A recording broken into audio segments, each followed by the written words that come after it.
حرام کیا ہے؟ اگر کوئی چیز قرآن مجید میں منع کی گئی ہے تو وہ حرام ہو جاتی ہے، یا حرام قرار دیں تو حرام ہوتی ہے؟ اس لیے لوگ کہتے ہیں کہ قرآن میں شراب منع ہے، حرام نہیں ہے۔ یہ دیکھیے، میں نے آپ کو یہ بتا دیا ہے کہ کھانے پینے کی جو چیزیں ہیں ان میں اصول یہ اختیار کیا گیا ہے کہ ان میں کوئی درندگی نہ ہو، کوئی نجاست نہ ہو، کوئی غلاظت کی چیز نہ ہو۔ شراب کے بارے میں قرآن مجید نے یہ بتا دیا ہے کہ انما الخمر والمیسر رجس من عمل الشیطان، گندا شیطانی کام ہے، یہ ہماری عقل کو معطل کر دیتی ہے اور گھر میں آئے گی تو ضروری نہیں ہے کہ آپ کی احتیاط ملحوظ رہے، معلوم نہیں بچوں کے ساتھ کیا قیامت ڈھائے گی۔ تو اس وجہ سے اللہ تعالیٰ نے بڑی سختی کے ساتھ کہا ہے کہ اس سے اجتناب کرو، رک جاؤ اس سے، اور پھر بہت سختی سے کہا ہے فَهَلْ أَنْتُمْ مُنْتَهُونَ، یعنی اتنی بات واضح کر دینے کے بعد بھی رکتے نہیں ہو۔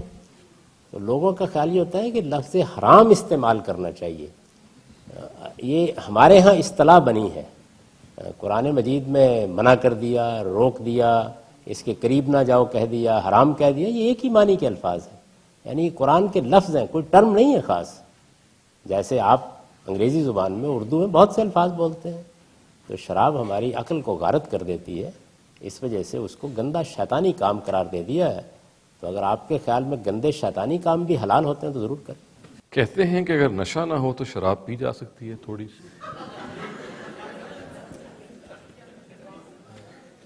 دیکھیے، ایک چیز کو اصول میں سمجھ لیجئے، ایک چیز اللہ تعالیٰ یہ کہتے ہیں کہ اس میں یہ خرابی، اس کے بعد ایک اور چیز یہ ہوتی ہے کہ اب انسان کو اس خرابی تک جانے سے روکنا ہے۔ یعنی ایک چیز تو یہ نا کہ آپ نے بتا دیا کہ اس چیز میں خرابی ہے، ایک دوسرا پہلو جو لوگوں کی اصلاح کے لیے ضروری ہے وہ یہ ہے کہ انسان کو اس خرابی تک جانے سے روکنا ہے۔ تو اس کو کہتے ہیں سد ذریعہ، یعنی کسی چیز تک پہنچنے کا ذریعہ بند کر دینا ہے۔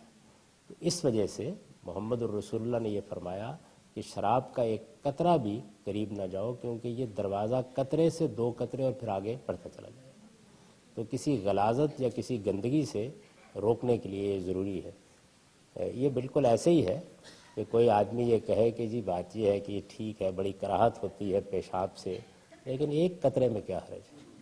تو اگر کوئی چیز رجسم من عمل شیطان ہے، گندا شیطانی کام ہے، تو پھر اس کے ایک قطرے کے قریب بھی نہیں جانا چاہیے۔